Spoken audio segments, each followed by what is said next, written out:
Info Médecine, votre rendez-vous médical sur Judaïque FM, tous les mardis matins, une émission conçue par Irit Spiro et présentée par Lise.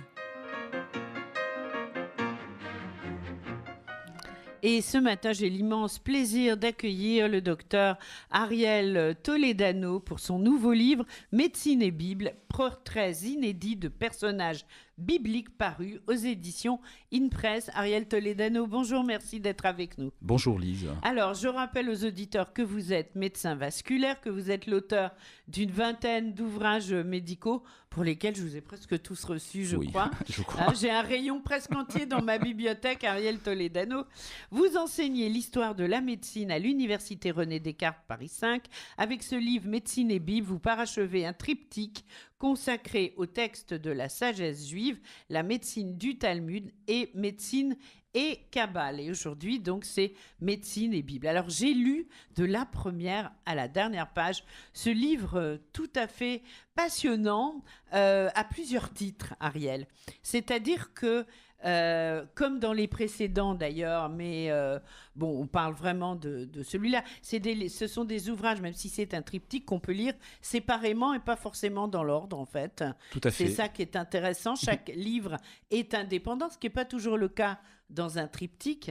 Et c'est un livre, en fait, qui nous apprend énormément de choses. En dehors du sujet même de la médecine dans la Bible, vous remettez cette médecine biblique dans son contexte. Et ça, j'ai adoré. J'ai trouvé que c'était tout à fait passionnant. Vous nous rappelez ce que veut dire, par exemple, le mot Tanakh. Vous nous rappelez dans quel contexte, vous nous rappelez l'époque. Pourquoi ce choix ?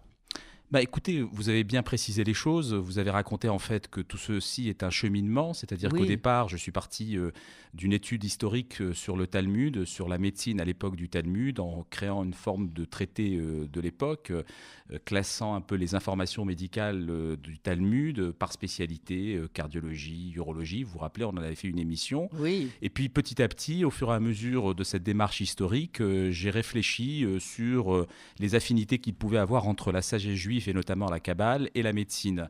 Et au fur et à mesure de l'évolution et du cheminement de mes recherches, je me suis dit il faut retourner au texte qui a inspiré la Kabbale et le Talmud, qui est en fait la Bible.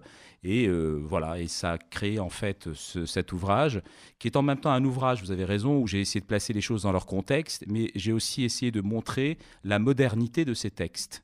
Et j'aborde des notions qui sont intéressantes, comme la génétique selon la vision de Jacob. J'aborde également, par exemple, une expression biblique qui apporte ou qui confirme la notion de subjectivité avec une réflexion à travers les neurosciences. J'aborde également la notion de la reproduction avec la symbolique des 3 jours. J'aborde beaucoup de notions. Et puis, j'ai essayé dans une seconde partie, pour montrer qu'il y avait plusieurs clés pour pouvoir accéder à cet ouvrage, j'ai essayé de faire des portraits de personnages bibliques à travers voilà, à travers un peu. Je me suis un petit peu amusé à faire cela à l'image de ce qu'on avait fait il y a quelques temps où on avait parlé on avait fait des portraits de chefs d'État, mais des portraits médicaux. Et moi, j'ai fait des portraits médicaux des personnages bibliques à la manière d'une observation médicale qu'un médecin pourrait faire, qui a une petite connaissance de la Bible, tout à fait, du Talmud et des commentaires de la Bible. Alors, avec ce que vous nous expliquez, avec ce que vous nous apportez, moi, au fur et à mesure de la lecture, pendant que j'avançais dans ma lecture, je me disais, mais c'est incroyable, il y a tout. Il y a tout. Toute la médecine moderne presque est inspirée de ce qui se faisait. Les mères porteuses, on n'a rien inventé. Les chaises, les positions d'accouchement naturel, on n'a rien inventé. À la fin, il y a un chapitre tout à fait. là-dessus dans lequel vous expliquez. Les problèmes veineux, qui sont votre spécialité, on n'a rien inventé, il y avait déjà tout. Et déjà, en fait, les médecins de l'époque s'appuyaient sur des plantes, c'est-à-dire ce qu'ils avaient à leur disposition. Mais finalement, aujourd'hui, on y revient. Qu'est-ce qu'on fait d'autre ? Alors, si vous voulez, vous avez raison de dire qu'il y a beaucoup de notions intéressantes qui soulèvent une constatation évidente, c'est que nous sommes face à un esprit très moderne, des conceptions bibliques à travers cet ouvrage, d'ailleurs que j'avais déjà évoqué à propos du Talmud, quand je faisais mes recherches historiques, qui étaient avant tout une démarche simplement d'historien. Vous l'avez présenté, j'enseigne l'histoire de la médecine à l'université René Descartes, et à la fin, je me suis vraiment amusé à voir qu'il y avait des notions tellement moderne que le sous-titre de mon livre, c'était au commencement des sciences modernes, vous voyez. Et c'est pareil pour la Bible, puisqu'en fait, la Bible a inspiré le Talmud. Voilà. Et on peut prendre différents exemples. Par exemple, je fais un portrait de Sarah. Oui. Sarah, c'est de l'ordre du miracle. Elle a un enfant à 90 ans. Donc, on lui annonce qu'elle va tomber enceinte. Et ce qui est intéressant, c'est que le texte de la Bible apporte une information importante, c'est qu'il tient à rappeler que même si c'est du domaine du miracle, il y a des notions de physiologie qui sont conservées. Et au départ, avant d'annoncer qu'elle aura un enfant, le texte de la Bible nous apporte qu'elle n'avait plus ses règles. Oui. C'est intéressant parce qu'à l'époque de la Bible, dans les conceptions par exemple d'Hippocrate, il n'y avait pas de lien entre les menstruations et la fertilité d'une femme. Pour eux, les menstruations était vécu comme une maladie. Oui. C'était l'évacuation de toxines. Et de faire un lien entre fertilité et menstruation est une notion moderne, bien de la sûr, physiologie moderne. Bien sûr. Et donc, vous voyez que dans la Bible, on fait ce lien. Et plus loin, on apprend que non seulement c'est un miracle, mais on veut garder une conception logique de la physiologie, et on apporte dans le texte qu'elle va se voir réapparaître ses règles, et qu'en fait, si elle a ri quand on lui a annoncé cette notion qu'elle était enceinte, qu'elle allait tomber enceinte à l'âge de 90 ans, c'est pas parce qu'elle est tombée enceinte qu'elle a ri, c'est parce qu'en fait, elle se voit réapparaître ses règles, une sorte de notion, et d'ailleurs, on fait le lien entre les règles et l'apparition d'une fraîcheur chez cette femme, et donc c'est ce qui l'a fait rire, se dire c'est incroyable, à mon âge... D'où le nom de son fils. Voilà, exactement, à mon âge, j'ai de nouveau ce vent de fraîcheur qui vient en moi, si vous voulez, donc c'est pour cette raison que j'aborde ce portrait en parlant donc du sourire ou du rire de Sarah. Et ce qui est intéressant, c'est que j'ai été frappé, alors tout ceci c'est la conjonction de toutes mes lectures talmudiques également. J'ai été frappé de voir qu'il y avait un texte dans le Talmud qui est dans le traité Baba Metzia qui abordait ces trois grands patriarches que sont Abraham, Isaac et Jacob à travers en fait la notion de santé. Par exemple, Abraham est le premier patriarche qui a le qualificatif de Zaken. En tout cas, c'est la première occurrence dans la Bible où on parle de notion de vieillesse. Et alors, on s'est posé la question, pourquoi c'est la première fois que le mot vieillesse apparaît à propos de ce personnage? Il y avait des gens vieux avant Abraham. Comment ça se fait qu'on l'évoque uniquement à propos de ce personnage biblique? Et en fait, le Talmud, dans ce traité Baba Metzia 87a, pour ceux qui veulent aller voir et lire cette page qui est magnifique, on s'aperçoit en fait que cette première occurrence fait état que Abraham, en fait, n'avait pas, à l'époque, même quand on vieillissait, on n'avait pas les stigmates de la vieillesse. Vous en parler. Voilà, on n'avait pas de cheveux blancs, on n'avait pas de rides. Et Abraham a prié Dieu parce qu'il souhaitait qu'il y ait une différenciation en fonction de l'âge, du visage. Et la différenciation était telle, et n'existait tellement pas qu'il ressemblait énormément à son fils, et les gens le confondaient entre son fils et lui, et souhaitaient qu'il y ait une différenciation entre les âges, entre les générations. Et je trouvais que c'était intéressant de rappeler cette prière de ce patriarche à une époque, aujourd'hui, où on tend à gommer ces différenciations entre générations, et je trouve que cette prière d'Abraham est intéressante à rappeler aujourd'hui. Prenons le cas d'Isaac. Isaac est un autre patriarche, c'est le fils d'Abraham. Isaac, alors lui, a une conception de la douleur qui est intéressante. Sa conception, c'est que la douleur est rédemptrice. Ça apporte, c'est une réflexion que j'ai sur la douleur en tant que médecin. Je suis confronté à la douleur au quotidien. Et j'ai lu d'ailleurs récemment un livre très intéressant d'un philosophe qui s'appelle Ruben Ojouen, qui a écrit un livre où il raconte un peu son journal de bord sur la maladie. Et il disait en fait qu'il n'y a aucune justification à la douleur. Et c'est intéressant parce que, en tant que médecin, c'est vrai, rien ne justifie la douleur. Vous vous rappelez cette phrase de Nietzsche qui disait que tout ce qui ne nous tue pas nous rend plus forts. Et peut-être qu'Isaac avait aussi cette conception-là. Et Ce qui n'est pas d'ailleurs la conception biblique, malgré tout. C'est-à-dire que nous, on considère que la douleur doit être totalement soignée et qu'il faut tout faire tout faire pour apporter un soulagement à la douleur. Mais Isaac, lui, en tout cas, est le premier patriarche à demander à avoir un handicap, entre guillemets, à ce que la vieillesse apparaît avec une forme d'handicap.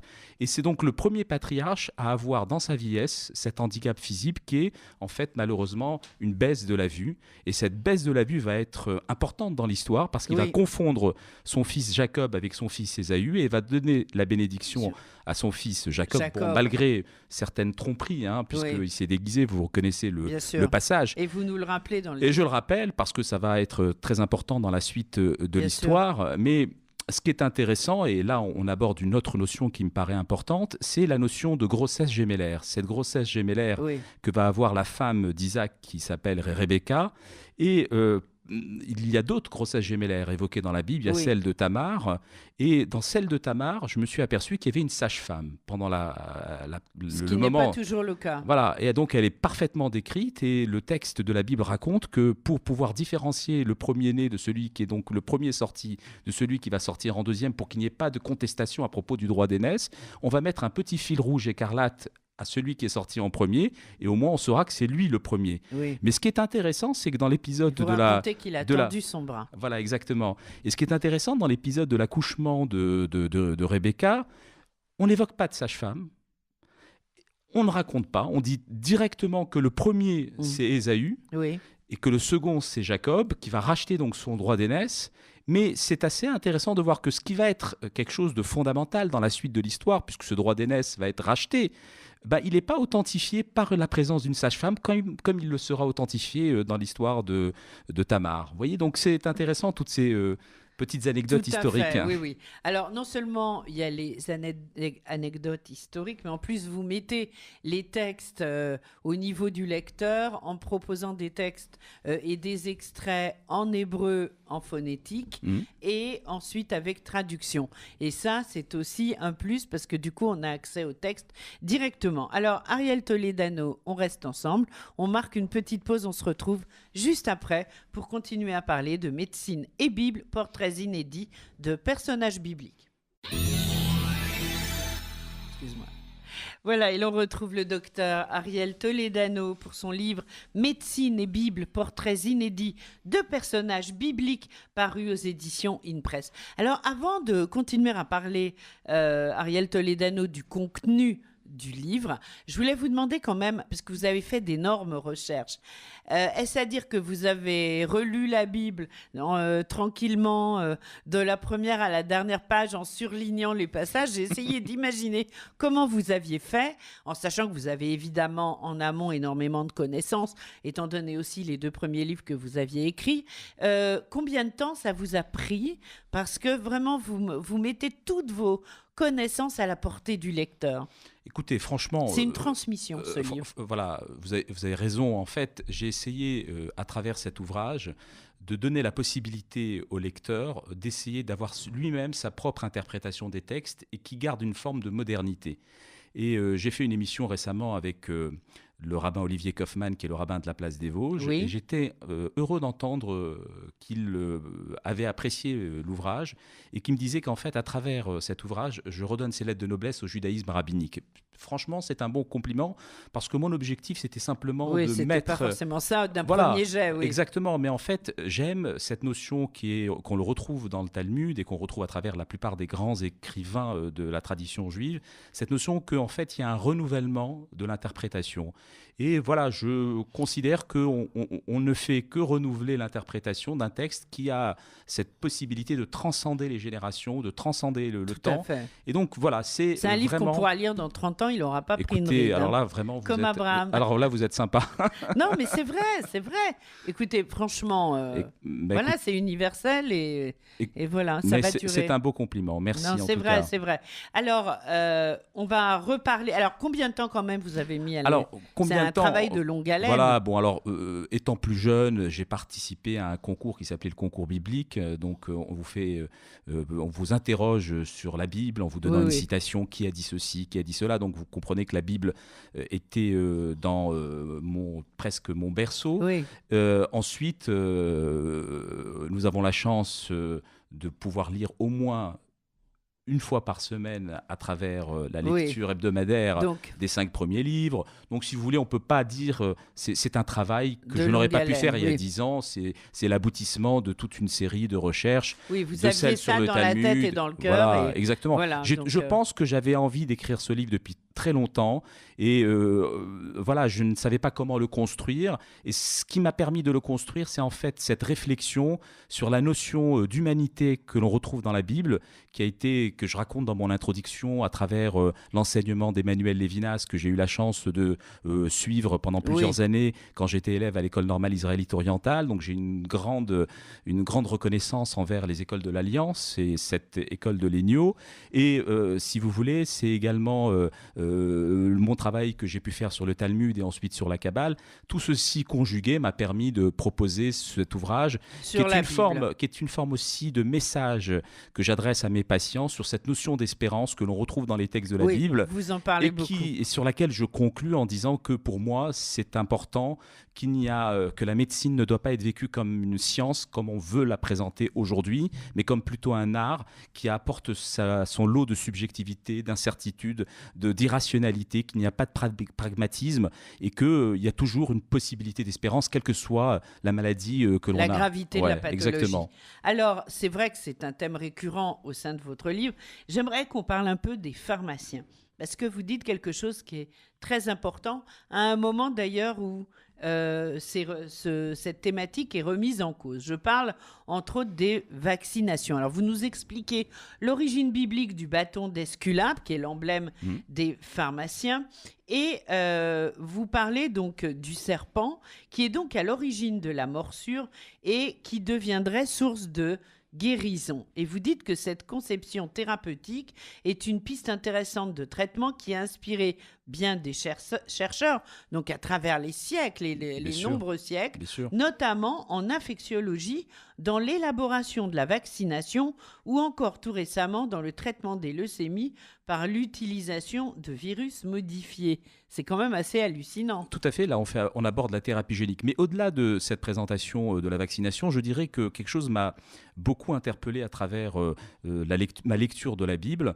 c'est que la notion de prévention, qui est une notion très moderne de la médecine, si on peut dire qu'Hippocrate est à l'origine de la conception originale, rationnelle de la médecine, c'est-à-dire qu'il a institué la médecine en tant que profession, je dirais que la notion de prévention est une notion biblique.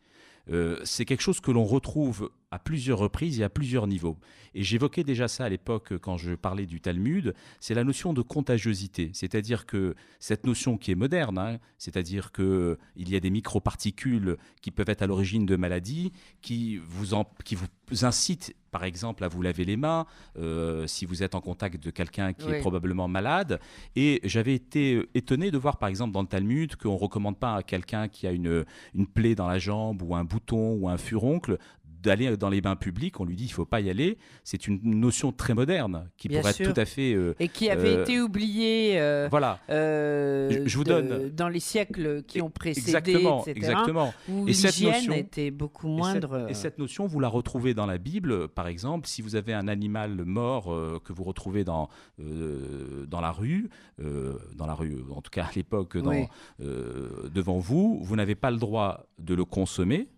Mais non seulement vous n'avez pas le droit de le consommer, c'est la notion de nevela, vous n'avez pas le droit de le toucher. C'est incroyable à cette époque de dire que vous n'avez pas le droit de le toucher parce qu'il y a hypothétiquement une possibilité de contagiosité. Donc vous voyez que cette notion de prévention est importante, on la voit à l'origine dans différents textes et dans différents livres de la Bible. Et cette notion de prévention, vous avez raison, est plus large.